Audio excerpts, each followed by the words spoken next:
Bismillahirrahmanirrahim. Assalamualaikum warahmatullahi wabarakatuh. Yang dihormati Ustaz Muhammad Farul Numan selaku khusus kawan fikih SY ayat 6043. Saya Nurul Dafatiah binti Nordin I1102629 akan memulakan pembentangan bagi tajuk ijtihad tidak dibatalkan oleh ijtihad, iaitu al-ijtihadu la yunqadu bil ijtihadi. Okay, kita pergi kepada huraian kaedah. Ijtihad tidak dibatalkan dengan ijtihad yang lain. Ia bermaksud kepada ijtihad yang pertama tidak akan terbatal walaupun datangnya ijtihad yang kedua. Ia selaras dengan kaedah di mana apabila sesuatu hukum didatangkan dengan ijtihad, ia tidak dibatalkan dengan ijtihad yang seumpamanya dan ia hanya terbatal dengan adanya nas. Seperti dalam suatu hukum, penyelesaian kepada hukum tersebut, penyelesaian kepada masalah tersebut ada dalam Al-Quran ataupun sunnah atau sumber hukum yang lain, maka tidak perlu untuk dilakukan ijtihad. Maka kalau ada penyelesaian kepada suatu masalah, maka terbatallah ijtihad tersebut. Okey, yang ketiga, ijtihad tidak dibatalkan itu dipanggil sebagai ijtihad yang masa lalu, dan ijtihad yang kemudian boleh mengubah sesuatu hukum pada masa lalu sama ada ianya lebih berat ataupun lebih ringan. Dalam kes yang sama perlu ikut kepada ijtihad yang baru. Jika perkara tersebut berlaku pada masa sekarang lah, untuk kes yang dulu hukuman dijatuhkan mengikut kepada ijtihad pada masa tersebut. Untuk kes yang sekarang hukuman dijatuhkan mengikut kepada ijtihad yang sekarang. Kita pergi kepada rumusan kaedah, iaitu ijtihad yang berlaku pada masa lalu dan hukum masa depan atau akan datang boleh berubah untuk mencari mana yang lebih tarjih. Hukuman yang kedua itu ataupun ijtihad yang kedua, datangnya ijtihad yang kedua boleh mengubah sesuatu hukum. Ianya adalah untuk mencari mana yang lebih memperjelaskan kepada sesuatu masalah. Jadi andai kata masalah yang timbul itu ijtihad yang pertama lebih baik penyelesaiannya kepada masalah tersebut, perlulah diambil ijtihad yang pertama. Dan andai kata ijtihad yang kedua adalah lebih baik, maka perlulah ambil kepada ijtihad yang kedua.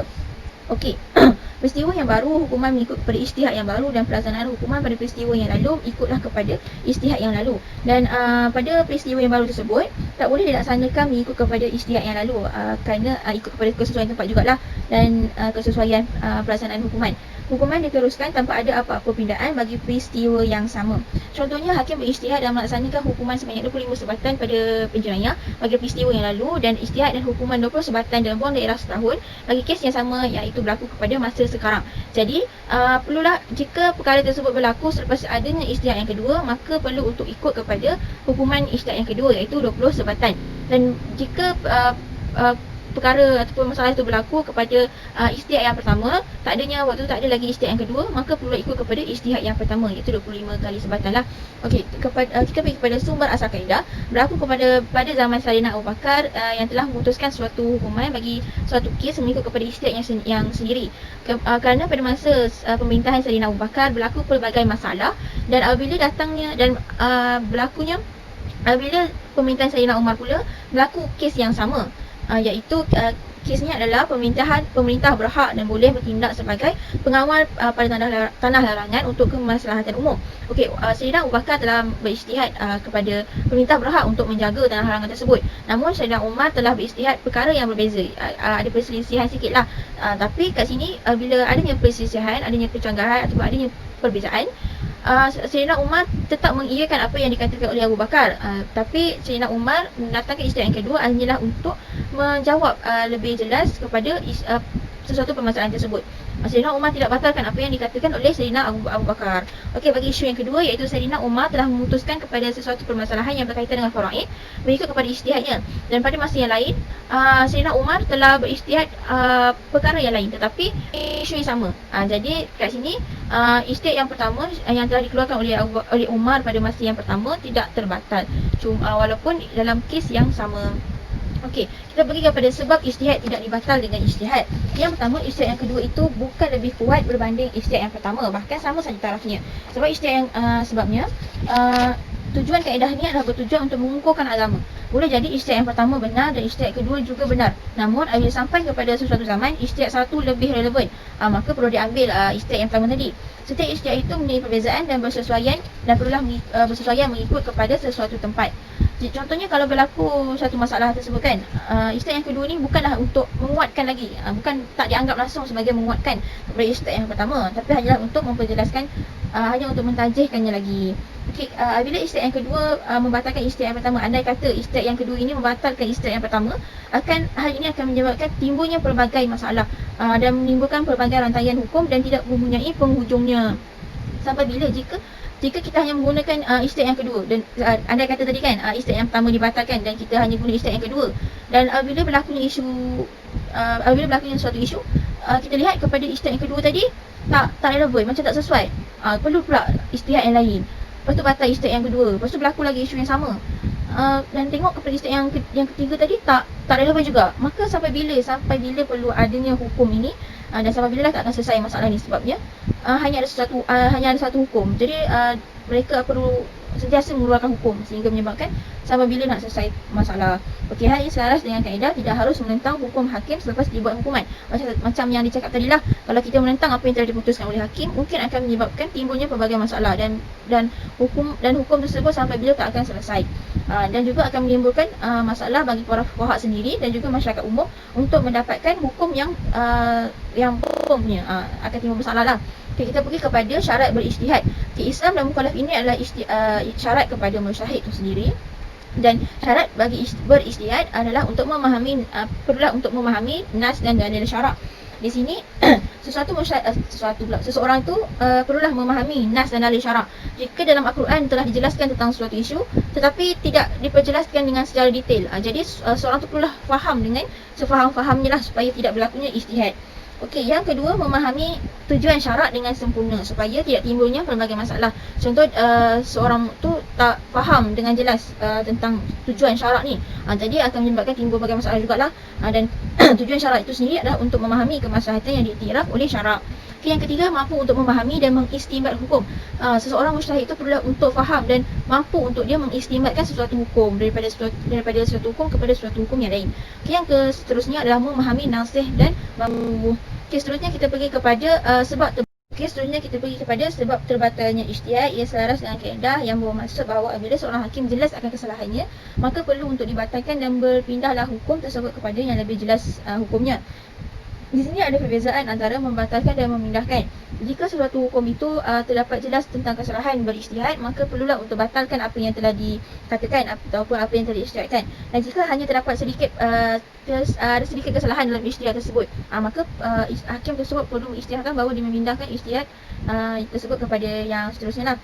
Okey, sebab yang pertama, jika hukuman yang disyariatkan itu bercanggah dengan nas, bercanggah dengan apa yang telah dikatakan oleh Al-Quran atau sebuah hukum yang lain. Contohnya, Al-Quran menjelaskan syarat saksi iaitu orang yang adil. Jika hakim jatuhkan hukuman berdasarkan saksi yang fasik ataupun saksi yang kafir, maka ijtihad tersebut terbatal kerana dalam Al-Quran sendiri dah cakap bahawa saksi perlulah seorang yang adil.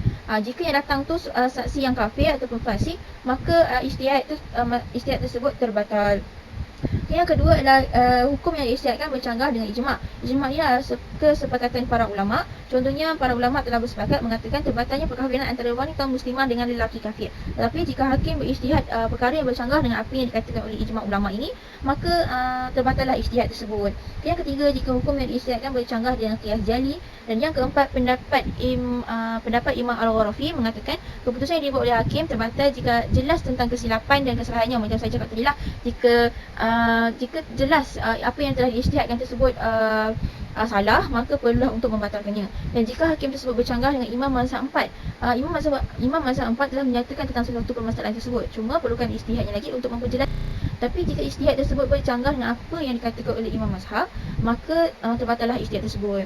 Dan juga jika hakim itu bercanggah dengan kaedah kuliah, hakim tersebut berijtihad pada sesuatu masalah bercanggah dengan kaedah yang telah kuliah yang dipelajari lah, maka terbatallah ijtihad tersebut. Okey, dan seterusnya golongan ulama mazhab Hanafi berpendapat terbatalnya sesuatu ijtihad jika hukum yang disyariatkan oleh seorang hakim itu tidak ada dalil. Okey, apabila yang adanya ijtihad, perlu dilakukan penelitian terlebih dahulu. Jika bertentangan dengan dalil yang jelas dari Al-Quran dan As-Sunnah, dalam Al-Quran dan As-Sunnah ada jelas mengatakan suatu perkara tentang suatu isu tu, tapi bertentangan dengan apa yang diisytihatkan, maka ijtihad tersebut perlu dibatalkan kerana keputusan yang dibuat tak disebut dalam mana-mana dalil. Tak ada mana-mana dalil yang disebut pasal ijtihad tentang suatu masalah tersebut. Jadi perlulah maka ijtihad tersebut terbatal. Okay, itu sahaja daripada saya serahkan kepada pembentang yang seterusnya.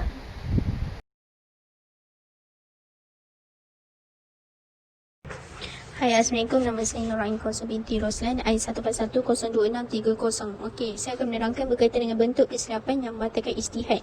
Okey, yang pertama adalah kesalahan yang berlaku yang berkaitan dengan hukum itu sendiri. Contohnya, disebabkan ia menyimpan daripada nas ataupun ijma'. Okey, yang kedua adalah kesalahan yang berlaku dari sudut sebab hukum. Contohnya, hakim mengeluarkan fatwa dan keputusan hukum dengan berpandukan ataupun berdasarkan saksi yang palsu ataupun dalam keadaan darurat, yang mana kesalahan tersebut terbukti selepas hukum dikeluarkan. Maka kesalahan yang berlaku dari sudut sebab yang seharusnya dibatalkan keputusan yang telah dikeluarkan. Okey, yang ketiga adalah kesalahan yang berlaku dari sudut jalan ataupun cara menjatuhkan hukuman. Contohnya, dalam kes seseorang hakim yang menjatuhkan hukuman yang berdasarkan saksi ataupun keterangan yang mana sebab itu ternyata saksi tersebut merupakan seorang yang fasik. Hukuman dikeluarkan oleh hakim ataupun qadi itu terbatal setelah jelas kesalahannya. Okey, bukan daripada kesamaran, maka tidak bolehlah dibatalkan. Kalau jelas boleh dibatalkan. Okey. Contoh hukum furuk iaitu apabila seseorang yang mengerjakan solat dengan berijtihad ke suatu arah kiblat, namun Islam dia itu berubah selepas itu arah kiblatnya lain, maka dia tak perlu wajib ganti ataupun qada solat tersebut sekiranya walaupun 4 rakaat dengan arah kiblat yang berlainan, macam tu. Okey, yang kedua adalah seseorang yang zain dan berijtihad terhadap salah satu daripada 2 bekas yang berisi air adalah bersih dan ia berhudud dengan salah satu bekas yang diijtihadkan. Okey, contoh bekas A, bekas B, maka dia dah zain dah dengan bekas B ni, maka dia guna bekas A. Lepas tu sebab itu berubah ijtihad ataupun zannya yang tidak boleh berhudud dengan bekas yang kedua tadi, tetapi hendaklah bertayamum jika ketiadaan air. Okey, yang ketiga adalah daripada Imam An-Nawawi daripada kitab At-Tatimah. Okey, seorang yang fasik memberikan saksi dan ditolak penyaksiannya. Selepas itu ia bertaubat dan kembali memberi penyaksian semula. Tidak boleh diterima penyaksiannya itu. Kiranya diterima penyaksian yang kedua selepas bertaubat menyebabkan pembatalan ijtihad dengan ijtihad. Okey, pengecualian daripada kaedah iaitu contohnya ketua negara ataupun perintah berhak mengawal undang-undang demi menjaga kemaslahatan masyarakat kan, tapi berlandaskan syarat lah. Okey, sekiranya ada pula pemerintah lain yang datang dan batalkan hukum yang telah dilaksanakan oleh pemerintah sebelum ni, ia boleh dilakukan sekiranya perubahan hukum itu menjaga kemaslahatan masyarakat lah sesuai dengan tuntutan semasa ni. Contohnya sekarang, dulu pemerintah dulu solat tak perlu pakai mask, sekarang solat perlu pakai mask untuk menjaga kemaslahatan sejagat kita. Okey, yang kedua adalah daripada Imam Al-Mawardi. Dia bercakap seorang qadi ataupun hakim yang bermazhab Syafi'i menjatuhkan hukuman yang bercanggah dengan mazhabnya. Contohnya dengan mazhab Hanafi, maka hukumnya harus. Okey, daripada Ibnu Salah juga, Ibnu Salah seorang hakim ataupun qadi tidak boleh menjatuhkan hukuman yang bertentangan dengan mazhab yang dipegangnya. Sebabnya tidak ada orang benar-benar bergelar mujtahid serta ijtihad yang tidak boleh di zaman mujtahid tu. Maka dia tak bolehlah bagi guna mazhab yang selain daripada mazhab yang dipegang. Okey, kaedah yang pertama, kaedah juz'iyah yang pertama adalah al-masagha li ijtihadi fil mawridin nas. Maksudnya tidak boleh ijtihad pada tempat yang ada nas. Okey, ijtihad ni menggunakan kemampuan akal dengan penuh kesungguhan dalam istinbat yang berdasarkan dalil-dalilnya lah. Okey, memahami nas ataupun ijtihadnya. Okey, yang dimaksudkan kat sini nas ni iaitu kitab syarak yang berbentuk Al-Quran ataupun sunnah, Al-Quran dan sunnah yang sahih dan ijma' ulama lah. Okey, keadaan yang lain, memahami nas syarak ni hanyalah dengan bertumpukan kepada dalil nas yang zoni, sama ada dari sudut nas itu sendiri ataupun dilalahnya. Okey, ijtihad tersebut berdasarkan zoni dan hukum yang terhasil pada ijtihad itu adalah hukum zoni, sedangkan hukum yang terhasil daripada nas adalah bersifat qat'i. Okey, maka tidak boleh diketepikan yang qat'i dengan yang zoni. Okey, nas qat'i tiada ijtihad, maksudnya nas ataupun qat'i tidak ada kemungkinan berlaku ijtihad sama ada dari sudut dilalahnya ataupun urutnya. Contohnya pada ayat-ayat muqamat dan surah Al-Baqarah, iaitu ia diwajibkan berpuasa, maka tidak perlu diragukan lagi sebabnya dah diwajibkan berpuasa. Okey, maka sebaliknya nas ataupun dalil zoni ada ruang ijtihad apabila ada urut yang dilalah bersifat zoni, maka di situlah mujtahid akan berijtihad khasnya pada nas hadis lah, dari sudut sanad ataupun perawinya. Maka apabila dilalah bersifat zoni, mujtahid akan bahaskan di dalam daripada sudut makna. Sebagai contohnya macam mencari maksud daripada makna yang tidak jelas, yang tidak soreh, yang belum jelas lah, maka mujtahid akan berijtihad. Okey. Kaedah yang kedua adalah la hujjata ma'at tanaqud lakin la yuhtallu ma'ahu hukmul hakim. Maksudnya tidak dapat berhujah dengan dalil yang bertentangan, namun tidak rosak keputusan hakim yang didasarkan padanya. Okey, contoh maksudnya at-tanaqud ni bertentangan, iaitu apabila terdapat dua keterangan ataupun ucapan yang timbul daripada seorang yang mana di antara satu keterangan dengan keterangan yang lain bertentangan ataupun bercanggah. Maksud at-tanaqud ni bertentangan keterangan ataupun kesaksian yang lahir daripada seorang saksi dalam sesuatu hal sahaja. Contohnya, tidak ditibar sebagai hujah dan tidak beramal dengannya disebabkan ada wujud penentangan di antara dalil-dalil yang juga tidak diiktibar dakwaan pendakwa. Contohnya, apabila berlaku penentangan dalam hujah, penyaksian ataupun saksi selepas akan menjatuhkan hukuman tidak mencacatkan dan tidak merosakkan keputusan tersebutlah. Okey. Hukum furuk di sini contohnya keterangan tidak dapat disaksikan. Contoh, seorang saksi yang diberi kesaksian yang mana seorang tertentu ni berhutang. Selepas itu dia kata memberi saksi pula lelaki ini tidak berhutang. Maka keterangan yang berbeza tersebut tidak dapat dijadikan hujah oleh hakim untuk memutuskan perkara tersebut kerana keterangan yang diberikannya oleh saksi itu saling bertentangan. Sebab tadi cakap berhutang, ni cakap tidak berhutang. Contoh. Okey, dalam keadaan lain, seorang saksi merupakan saksi ataupun keterangan yang berbeza daripada keterangan yang pertama sebab hakim memutuskan hukum tadi dan menjatuhkan hukum. Kerana itu keputusan yang telah dijatuhkan tidak dapat ditarik semula sekiranya terdapat keraguan terhadap apa yang disaksikannya. Maksudnya dia menyesalah atas kesaksiannya. So dah tak dapat dah. Okey.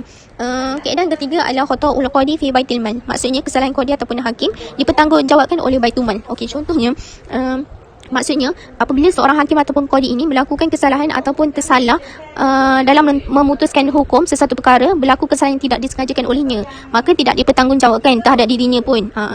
Yang dikatakan oleh Amr bin Al-As tu. Okey.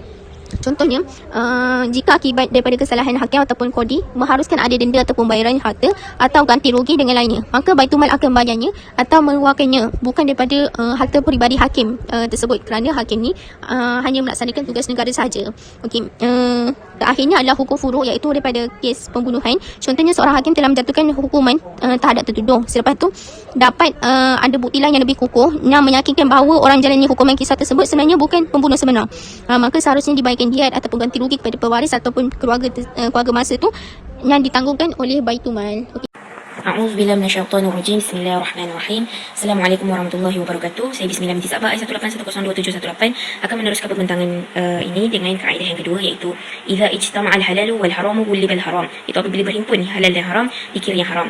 Baik, huraian kaedah ini ialah dibawa dengan lafaz lain, iaitu ma ijtama'a muharrimun wa mubihun illa ghulibal muharrimu. Itu tidaklah berkumpul apa yang diharamkan dengan apa yang diharuskan, melainkan dimenangkan apa yang diharamkan itu. Okey, baik. Di sini perkataan ijtama'a, okey, ijtama'a membawa maksud berkumpul yang boleh dibahagikan kepada dua, iaitu sesuatu yang boleh diasingkan dan perkara satu lagi ialah suatu perkara yang sukar untuk diasingkan. Apabila berkumpul tu ada perkara yang kita mudah untuk asingkan dan yang keduanya ada yang senang susah untuk kita asingkan. Baik, contoh perkara yang senang kita asingkan adalah bila berkumpul berhimpunnya manusia dengan haiwan, kita boleh asingkan manusia lain, haiwan lain. Okey, tapi sebaliknya sesuatu yang sukar atau sulit untuk kita asingkan tu adalah perkara yang tak boleh kira. Macam tadi manusia dengan haiwan kita boleh kira kan, 1, 2, 3 kan. Tapi yang tak boleh dikira ni macam cecair bila dia bercampur, berhimpun, berkumpul. Contohnya kordial kan, kordial oren dengan air putih bila bercampur berkumpul, kita tak boleh asingkan. Sulitlah, sukar untuk kita asingkan. Baik, itu yang dimaksudkan dengan berhimpun, ijtama'a tu. Baik, kemudian kita akan pergi kepada sumber asal kaedah. Sumber asal kaedah ini adalah daripada hadis Rasulullah SAW, iaitu ma ijtama'al halalu wal haramu illa ghulibal haramul halal. Iaitu tidaklah berhimpun di antara halal dan haram kecuali lah dengan dimenangkan yang haram terhadap halal. Okay, seterusnya kita pergi muka surat 265, iaitu rumusan kaedah. Di sini ada terdapat dua kisah, iaitu kisah semasa zaman Sayyidina Uthman radhiyallahu anhu dan pertentangan antara dua hadis pada hadis Rasulullah.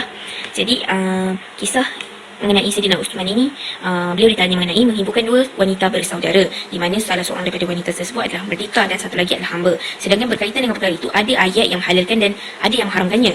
Sayyidina Uthman menegaskan dengan menyatakan bahawa nas yang mengharamkan itu adalah yang lebih baik, adalah yang kami sukai.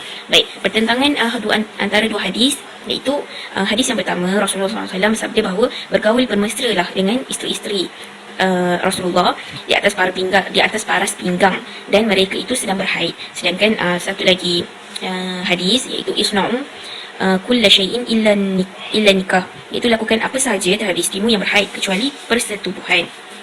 Baik, di sini para ulama menghukum dengan mengambil kira hadis yang pertama, iaitu berseronok dengan anggota selain pusat dengan lutut, parasnya, iaitu paras daripada pinggang lah, di atas paras pinggang kan. Kat situ ada pengecualian dan larangan Rasulullah terhadap perkara yang kita buat tu adalah atas paras pinggang. Tapi satu lagi hadis, kecualinya bersetubuh, maksudnya yang lain semua halal. Jadi diambil hadis yang pertama tadi.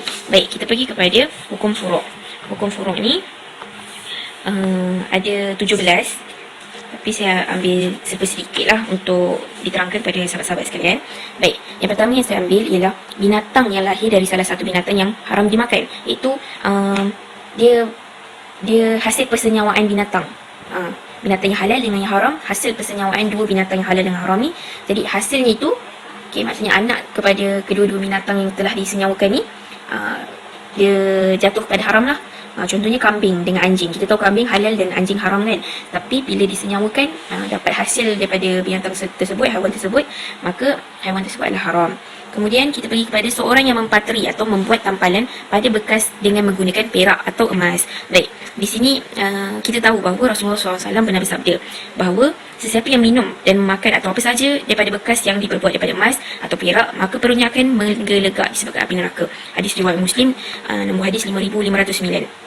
Jadi daripada fiqh ibadat pun kita dah belajar bahawa hanya keperluan saja kalau nak gunakan perak atau emas ni, dengan sebab-sebab tertentulah keperluan tu, macam pateri untuk tampalan bekas. Tapi isunya di sini adalah salah satu yang digunakan tu, sama ada perak atau emas tu, adalah untuk perhiasan. Jadi diambil yang haramnya, iaitu sebabkan perhiasan tu maka diharamkan. Seterusnya ialah seorang kafir yang memeluk Islam yang memiliki isteri melebihi 4 orang, maka diharamkan kepadanya untuk menyetubuhi semua isterinya kecuali setelah ia menentukan dan memilih 4 orang sahaja yang hendak dikekalkanlah sebagai isteri. Kemudian kita pergi kepada seorang yang berhadas besar dan membaca potongan ayat Al-Quran. Kita tahu orang yang berhadas besar, haid contohnya, apabila membaca ayat Al-Quran tu, di sini yang menyebabkan haram, jatuhnya haram sebabkan tujuannya berzikir dan membaca Al-Quran. Patutnya orang yang berhadas besar tak boleh baca Al-Quran, tapi niat dia kat sini berzikir dan membaca Al-Quran, jadi jatuh hukumnya tak boleh lah, haram. Kemudian kita tengok contoh hukum furu' yang ke-11 dalam buku kita, yang ke-11 lah, iaitu memotong atau cabut tumbuhan di sempadan tanah halal dan haram. Tanah haram iaitu Mekah lah, maka haram memotongnya, sebab dekat tanah haram tak boleh potong. Kemudian sekiranya kesamaran atau bercampur antara binatang sembelihan muslim dengan musyrik, maka tidak halal dimakan. Maksudnya kalau ada binatang atau haiwan yang disembelih oleh muslim dengan musyrik dan dia letak dalam satu bekas, contohnya kan dia letak dalam satu bekas, maka bekas tu bercampur lah haiwan-haiwan tersebut kan yang telah disembelih. Jadi kita tak tahu mana yang muslim punya, yang mana yang musyrik punya. Jadi semuanya kira tidak halal dimakan. Kemudian ialah pemburu yang memanah ke arah kijang yang berada di atas bukit lalu jatuh. Baik, di sini pengharaman tersebut terjadi apabila kijang tersebut jatuh daripada bukit tersebut. Jadinya apabila telah jatuh, ia akan dikira sebagai bangkai. Disebabkan itu, kemungkinan menjadi bangkai itu yang kita ambil sebagai hukum haram. Baik, kita pergi kepada pengecualian daripada kaedah. Pengecualian daripada kaedah ini juga ada banyak dan saya ambil beberapa untuk diterangkan. Baik, tafsiran Al-Quran yang ditanggung oleh orang yang berhadas. Baik, kita tahu orang yang berhadas tidak boleh memegang Al-Quran. Adapun kalau Al-Quran tersebut tafsirannya adalah lebih banyak daripada ayat Al-Quran itu sendiri atau sama banyak, maka orang yang berhadas ni boleh memegang. Contohnya kita ada buku-buku rujukan kita yang ada potongan-potongan ayat Al-Quran kan. Jadi keseluruhan buku tersebut sebenarnya tafsirannya adalah lebih banyak penerangannya dalam tulisan Roman ke Jawi ke lebih banyak berbanding ayat Al-Quran tersebut sendiri. Jadi bolehlah pegang. Kemudian kita tengok kepada ijtihad dalam kain sutera asli yang disulam atau bercampur dengan kapas atau yang lain. Okey, ini untuk lelaki lah. Kita tahu haram bagi lelaki untuk memakai kain sutera. Namun sekiranya kain tersebut dicampuri dengan jenis material kain yang lain, sama ada chiffon, cotton dan lain-lain lah, dan kuantiti selain sutera itu melebihi kain sutera sendiri, maka dibolehkan. Kemudian kita lihat kepada harus bermuamalat dengan orang yang majoriti hartanya daripada sumber haram. Baik, dalam keadaan ini di mana sumber haram itu kita tak dapat pastikan mana sumber yang haram dan halal. Maksudnya kita tahu kita tahu dia melakukan aktiviti-aktiviti yang haram, macam berjudi ke, dia selalu berjudi, tapi kita tak dapat pastikan yang dia bagi kita duit tu, yang dia bermuamalat dengan kita tu, sama ada tu duit yang halal atau yang haram. Jadi di sini diambil pengecualian lah kepada kaedah ini, dibolehkan bermuamalat dengan dan berurusan dengan individu yang mempunyai sumber haram ni. Kemudian kita lihat kepada binatang ternusu yang makan sumber haram. Baik, binatang ternusu yang makan sumber haram ni boleh jadi binatang tersebut binatang ternakan yang kita bela, tapi dia memakan rumput, meragut rumput di kawasan jiran, di kawasan yang bukan kawasan kita. Jadi haramlah bagi dia makan dekat kawasan melebihi had sepatutnya kan. Tapi ada pun susunya, bulunya, dagingnya tak dikira haram. Namun ia menjadi makruh dan meninggalkannya lebih baik bagi orang yang warak. Ini dijelaskan oleh Imam Al-Nawawi. Baik, yang seterusnya ialah seorang berihram yang memakan makanan yang dimasukkan pewangi yang larut. Baik, sebagaimana yang kita tahu, orang yang berihram mereka tidak boleh berwangi-wangian. Okey. Jadi dalam isu makan makanan yang ada baunya, di sini bolehlah akhirnya dia makan tanpa membayar dam atau fidyah. Sebabnya kita kadang tak perasan yang kita makan tu ada bau kan. Macam sirap contohnya, bila kita dah buat air, kita rasa macam tak bau, tapi hakikatnya sirap tu ada bau dia, ada wangian sirap tu tersendiri. Baik, seterusnya ialah susu seorang wanita yang telah bercampur dengan air, di mana air dan susu wanita tersebut dah larut dalam satu bekas macam tu kan. Jadi perkara ini tidak menyebabkan menjadi susuan jika bayi meminumnya. Kemudian kita lihat pula kepada pemburu melepas panah ke atas ke arah burung yang terbang di udara. Baik, di sini juga tak menjadi masalah disebabkan tabi'i burung tersebut, sifat burung tersebut, burung yang terbang kat udara sudah pasti akan jatuh ke tanah apabila mati kan. Jadi kiranya kalau dah kita panah ke arah burung yang terbang, lepas tu dia jatuh, jadi bolehlah kita makan. Tapi ia berbeza kalau ada sahabat-sahabat yang keliru kan, berbeza dengan kijang tadi yang kita panah panah contohnya kan dekat tepi bukit. Tu bukan sifat tabi'inya, sebab kalau tepi bukit dia terjatuh. Tapi kalau burung dia memang bila terbang kita panah dia akan jatuh. Tu sifatnya. Okey, kemudian kita lihat kepada bercampur wanita yang halal dan haram dikahwini di satu daerah yang luas. Baik, kalau sahabat-sahabat ingat, pada beberapa minggu yang lepas Ustaz ada menerangkan bahawa tentang wanita yang dalam satu kampung tu kan, yang mak dia kata mak dia ada susukan seorang anak bayi masa tu kan. Tapi berbeza dalam contoh ni, pengecualian ni apabila daerah tersebut adalah daerah yang luas. Contohnya saya ambil ialah daerah Hulu Langat. Baik, daerah Hulu Langat ni, populasi penduduk di daerah Hulu Langat ni adalah melebihi 1000. Hakikatnya kita lebih lah daripada 1000, sangat ramai kan. Jadi apabila contoh seorang lelaki nak berkahwin dengan seorang wanita dan ibu dia kata dulu ibu pernah susukan seorang bayi perempuan di sebuah kampung tapi tak ingat kat mana. Mak dia cuma cakap tapi kat daerah Hulu Langat ni. Tapi Hulu Langat ni besar, sangat besar macam tu kan. Jadi dia halal lah untuk berkahwin dengan mana-mana wanita dalam daerah tu, walaupun dia tahu mungkin ada salah seorang daripada wanita dalam daerah tersebut telah disusukan oleh ibunya. Okey, kemudian kita pergi kepada seorang yang memiliki air secara sah dan kemudian air tersebut tertumpah ke dalam sungai. Okey, keadaan ini sebenarnya tetap menjadikan air tersebut adalah pemilikan hak milik kepada orang individu tadi, sebab dia tak halang pemilikan tu. Cuma disebabkan yang bercampur dengan air tersebut yang dah tertumpah tu adalah dengan sesuatu yang tak terhitung jumlahnya. Okey. Kemudian saya pergi kepada kaedah juz'iyah, iaitu kaedah pecahan. kaedah juz'iyah ini ialah idza ta'arada dalilan ahaduhuma yaqtadi at-tahrim wal akharu al-ibahah qad quddimat tahrim. Baik, apabila bertentangan dengan dua dalil, salah satunya mengharamkan dan lainnya mengharuskan, maka didahulukan yang haram. Baik, huraian kaedah ini adalah diselaras dengan kaedah idza ijtama'a ma yujab al-hillu wal hurmatul fi dhati wahidah fatutarajjahul hurmat, iaitu apabila berkumpul apa yang mewajibkan dan yang mengharamkan supaya dilaksanakan dalam satu waktu, ditarjihkan pengharaman. Okey, di sini kita lihat kepada hukum furu'nya, iaitu saya mengambil contoh dalam buku ni mengenai kisah Sayyidina Uthman yang pernah ditanya mengenai menghubungkan dua orang wanita bersaudara dalam satu masa. Baik, Allah SWT berfirman dalam surah An-Nisa ayat 23, iaitu dan diharamkan kamu menghimpunkan dua beradik sekali untuk menjadi isteri-isteri kamu kecuali yang telah berlaku pada masa lalu. Adapun dalil lain yang menyatakan tentang pengertian halalnya sebagaimana firman Allah, kecuali hamba sahaya yang kamu miliki.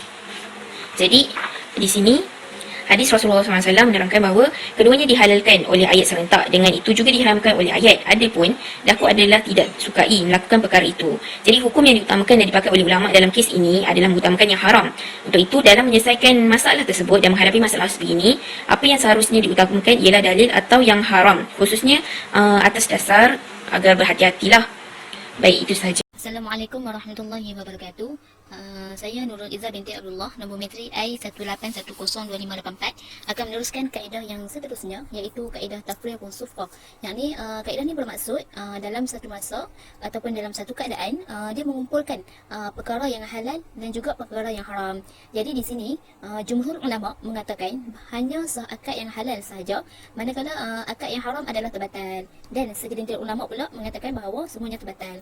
Okey, contoh di sini, contoh yang pertama, seseorang penjual, dia dalam satu masa atau dalam satu masalah dia menjual cuka dan juga dia menjual arak. Yang mana cuka ni kita sedia maklum bahawa cuka adalah perkara yang halal. Jadi cuka ni akad dia adalah akad yang sah, manakala arak ni adalah perkara yang haram. Jadi terbatal akad yang arak ni. Okey, contoh yang kedua, seorang lelaki dalam satu perkahwinan ni dia mengumpulkan antara wanita merdeka dengan hamba. Sedangkan hamba ni tidak halal bagi dia, yakni hamba ni haramlah bagi dia, maka hanya sah akad dengan wanita merdeka saja. Okey, contoh yang ketiga, seseorang dia mengumpulkan dalam satu akad perkahwinan wanita beriddah. Wanita beriddah ni adalah haram dan juga wanita yang tamat iddah, yang ni halal bagi dia. Jadi wanita beriddah ni akad dia adalah akad yang terbatal dan hanya sah akad dengan wanita yang tamat iddah. Seterusnya, syarat tafsufah. Okey, syarat yang pertama, tidak berlaku dalam perkara ibadat. Okey, contoh di sini, seseorang dia berniat untuk melakukan solat sunat 4 rakaat dengan 2 salam. Jadi hanya sah 2 rakaat yang pertama sahaja. Sebab apa? Sebab bila dia dah memberi salam pada 2 rakaat yang pertama, bermaksud dia telah terkeluar daripada solat. Jadi kalau jadi untuk dia meneruskan solat sunat yang seterusnya, dia perlu kepada takbiratul ihram yang baru dan juga niat yang baru. Okey, untuk syarat yang pertama ni dia ada pengecualian, yang mana pengecualian dia seseorang dia berniat puasa Ramadan selama sebulan. Kalau ikut kaedah dia hanya sah pada hari yang dia niat tu saja. Manakala hari-hari yang berikut tu adalah tidak sah kalau ikut kaedah. Tapi disebabkan dia adalah pengecualian, maka pendapat yang paling kukuh mengatakan bahawa puasanya pada hari-hari yang berikut juga adalah sah. Okey, syarat yang kedua, tidak terbina atas dasar penekanan dan juga luar penguasaan. Okey, contoh dia di sini, seseorang lelaki dia menceraikan isterinya dengan talak 5. Jadi menurut jumhur ulama hanya jatuh talak 3 saja. Sebab apa? Sebab talak yang dibolehkan adalah sampai talak 3 saja. Jadi apabila dia menceraikan isterinya dengan talak 5, maka itu adalah di luar penguasaan dia. Okey, seterusnya syarat yang ketiga, iaitu perkara yang terbatal dalamnya bersifat perseorangan atau sebahagian. Okey, contoh di sini, seseorang lelaki ni dia berkahwin dengan 2 wanita yang bersaudara. Jadi dia punya perkahwinan tu dikira batal, tak kira sama ada dengan adik ke dengan kakak ke, dua-dua tu batal. Sebab apa? Sebab haram bagi seseorang lelaki dia menghimpunkan 2 bersaudara ni dalam satu keadaan, dalam satu masa. Okey, dan untuk syarat yang ketiga ni, dia ada pengecualian. Yang mana, dalam kes meneroka tanah hutan, sekiranya seseorang ini dia melebihi kadar kemampuan untuk diusahakan. Okey, kalau menurut kaedah, akan terbatal lah semua dia punya usaha dia tu. Tak kira lah yang dia sekadar dia mampu ataupun sekadar yang dia tidak mampu, akan terbatal. Tapi disebabkan dia pengecualian, maka menurut pendapat yang paling kukuh, hanya sah kadar yang dia mampu untuk usahakan sahaja. Okey, kadar yang terlebih tu maka adalah terbatal. Syarat yang keempat, berkemungkinan membuat pengasingan atau pemisahan. Okey, contoh kat sini, sekiranya seseorang ni dia menjual tanah bersama tanaman yang tak dapat dia nak asingkan ketika dia jual. Jadi menurut pendapat yang kukuh dalam mazhab Syafi'i mengatakan penjualan tersebut batal secara keseluruhan. Agar apa? Agar tidak termasuk di dalam masalah seseorang yang menjual sesuatu barangan yang dia tidak ketahui dan barangan yang dia maklumi. Okey, seterusnya syarat yang kelima, tidak menyalahi perkara diizinkan. Contoh kat sini, seseorang ni dia mengupah tukang kasut untuk membuat kasut daripada kulit lembu. Tapi tukang kasut tu buat kasut tersebut daripada kulit kambing. Jadi tukang kasut tu dia tak berhak untuk mendapat upah. Sebab apa? Sebab dia telah menyalahi perkara yang diizinkan. Syarat yang keenam, tidak dibina atas dasar ihtiyat atau hati-hati yang lebih. Okay, contoh dia, seseorang wali ni dia mengahwinkan kanak-kanak bawah umur di bawah jagaan dia dengan mengambil mas kahwin mewakili kanak-kanak tersebut melebihi kadar mas kahwin biasa, iaitu kadar mahar misli. Yang mana kadar mahar misli ni dia dinilai berdasarkan nasab kaum kerabat isteri sebelah bapa. Contohnya macam kok dia atau adik-beradik dan lain-lain ni mas kahwin dia 8,000, tapi wali ni dia mengambil dia mengambil melebihi kadar tersebut.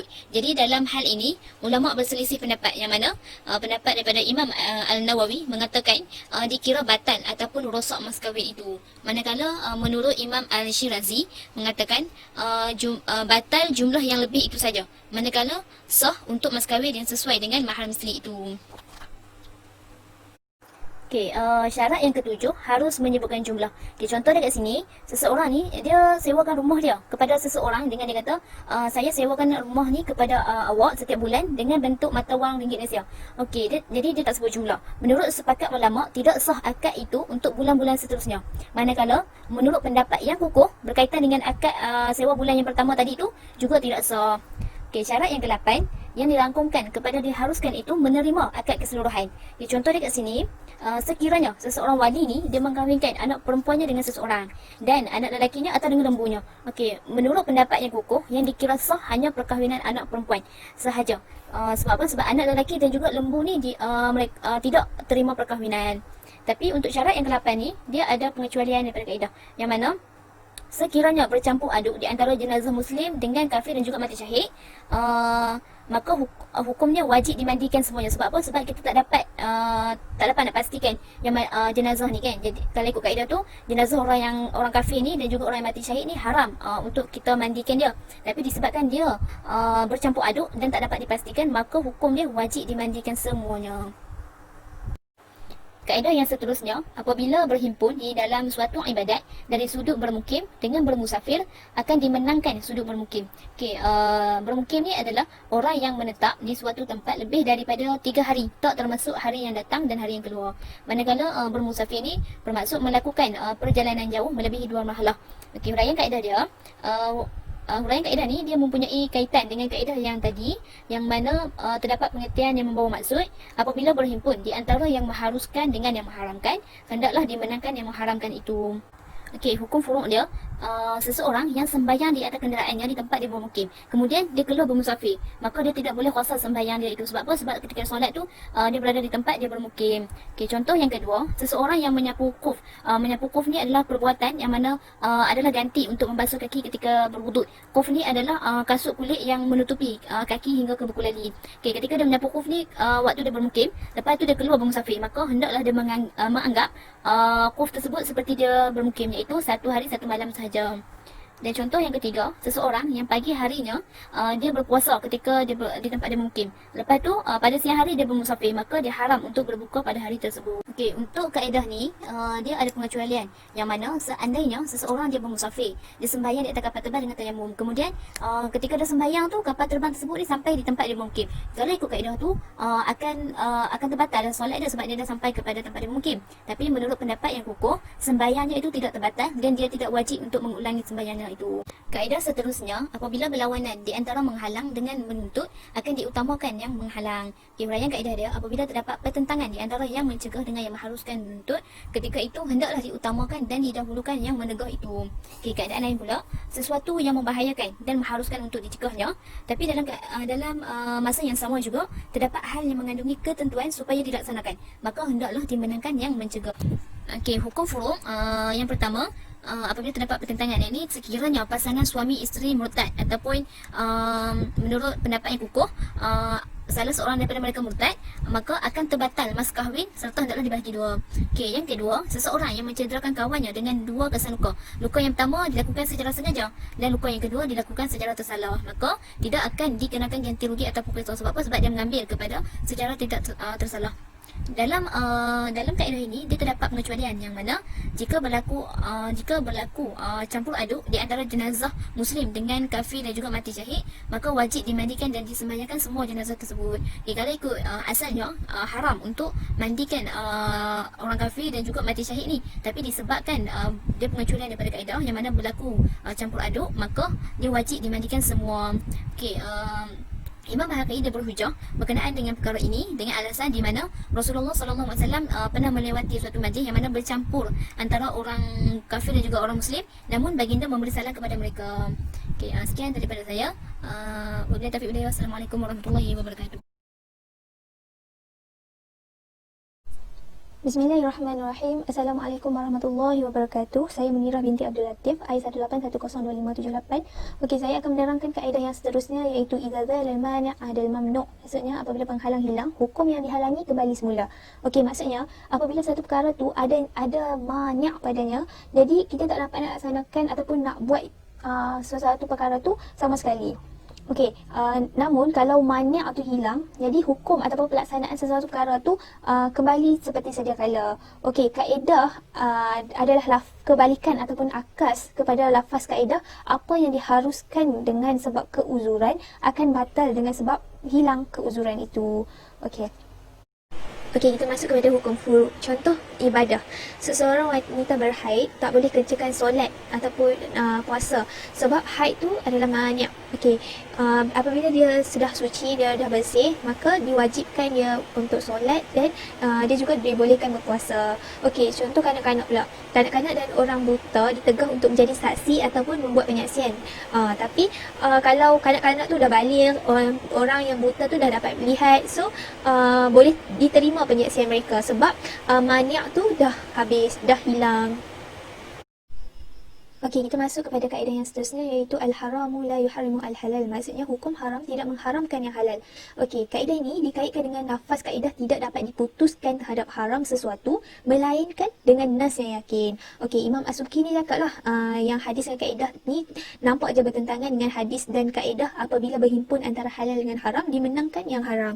Jadi beliau cakap tidak bertentangan sebab kaedah itu memberi hukum haram terhadap yang halal dengan menegakkan terhadap yang halal itu atas dasar ihtiyat. Dasar ihtiyat tu berhati-hati ataupun berjaga-jaga. Okey, iaitu bukanlah dari sudut hakikat yang sebenar yang menjadikan halal itu haram ataupun yang asal dia halal menjadi haram. Okey, kita masuk kepada hukum furu', yang mana contohnya sekiranya beras dan minyak masak seseorang tu dirampas oleh perampas, lepas tu dia campur dengan barangan halal dia, lepas tu ada orang memulangkan semula kepada pemilik asal, lepas tu dia tinggalkan baki dia tu kepada perampas itu. Okey, jadi kat situ yang haram tu tidak mengharamkan yang halal. Okey, untuk senang faham, kita ambil contoh yang kedua. Okey, sekiranya bercampur wang yang halal dengan haram, okey, yang halal, jumlah yang halal tu tetaplah halal sebab yang haram tu tidak mengharamkan yang halal. Okey, kita masuk kepada kaedah ketiga, iaitu mengutamakan orang lain dalam ibadah makruh selain ibadah disunatkan, iaitu al-isar bi qurbi makruhun wa fi ghairihi mahbubun. Okey, al-isar ni bermaksud mendahulukan orang lain berbanding diri sendiri. Al-qurbi pula apa sahaja dibalas dengan pahala apabila dilakukan atau diamalkan perkara itu. Okey, kaedah ini diambil daripada kata-kata Imam Syafi'i, iaitu dalam urusan dan perkara yang berkaitan dengan ibadah, kita tak boleh nak dahulukan orang lain sedangkan diri kita diakhirkan ataupun diketepikan. Okey, Syekh Izzuddin bin Abdul Salam dia cakap, beliau bercakap tak ada konsep mengutamakan orang lain dalam amalan taqarrub. Maksud amalan taqarrub ni menghampiri diri kepada Allah. Okey, sebab konsep pensyariatan ibadah itu sendiri membesarkan serta mengagungkan Allah dan berlumba-lumba dalam melakukan ibadah juga kebajikan. Kalau kita mendahulukan orang lain, sudah tentulah dia bercanggah dengan konsep tersebut, sebab manusia kita semua dijadikan supaya mengabdikan diri kepada Allah. Sebagaimana Allah berfirman yang bermaksud, dan ingatlah aku tidak menciptakan jin dan manusia melainkan untuk mereka menyembah dan beribadah kepadaku. Okey, kalau selain kita utamakan orang lain selain daripada ibadah, seperti urusan keduniaan, kehidupan seharian, aktiviti sosial dan seumpamanya, dia merupakan sifat terpuji dan digalakkan dalam syariat. Contohnya, kita dahulukan orang lain untuk menerima habuan zakat. Okey, sumber asal kaedah. Okey, daripada Al-Quran, Surah Al-Hajj ayat 9 yang bermaksud, dan mereka mengutamakan orang-orang muhajirin atas diri mereka sendiri sekalipun mereka dalam kesusahan. Okey, konsep mengutamakan orang lain dalam urusan yang berkaitan dengan ibadah ni kita dapat klasifikasikan kepada 3 kategori hukum, iaitu haram, makruh dan khilaful aula. Okey, untuk haram, apabila kita mengutamakan orang lain sehingga menyebabkan diri kita ni tertinggal ataupun meninggalkan perkara yang wajib atau perkara yang diwajibkan terhadap diri kita. Okey, sebagai contoh, seseorang yang mendapati hanya ada sepasang pakaian yang menutup aurat bagi mendirikan solat. Pada waktu yang sama, waktu dah nak habis dah, dan dia bagi pula pakaian tu kepada orang lain sedangkan diri dia tu tak sempat lagi nak tunaikan solat. Okey, yang tu haram. Untuk makruh pula, seseorang yang mengutamakan atau mendahulukan orang lain dalam amalan sunat sedangkan diri dia tu tak dapat melakukan perkara sunat tersebut. Okey, sebagai contoh, dia memberikan ruang dan peluang kepada orang lain untuk mendapat bahagian yang soft yang pertama dalam solat jemaah, sedangkan diri dia tu soft yang kemudian. Okey, yang kedua, dia utamakan orang lain sedangkan diri dia tu melakukan perkara makruh. Contohnya, mengutamakan atau memberikan peluang orang lain bersuci ataupun berwuduk dengan air yang bukan musyammas sedangkan dia tu menggunakan air musyammas. Okey, air musyammas ni air yang berjemur di bawah panas matahari dalam bekas selain emas dan perak. Okey, untuk khilaful aula. Khilaf ni maksud kita buat sesuatu yang menyanggahi sunnah, menyanggahi apa yang Nabi buat. Okey, aula pula yang lebih utama. Okey, nak mudah faham, kita buat sesuatu yang menyanggahi sunnah, menyanggahi apa yang Nabi buat. Okey, sebab sunnah tu lebih utama. Oleh itu kita perlulah ikut Nabi dalam konteks yang sunnah.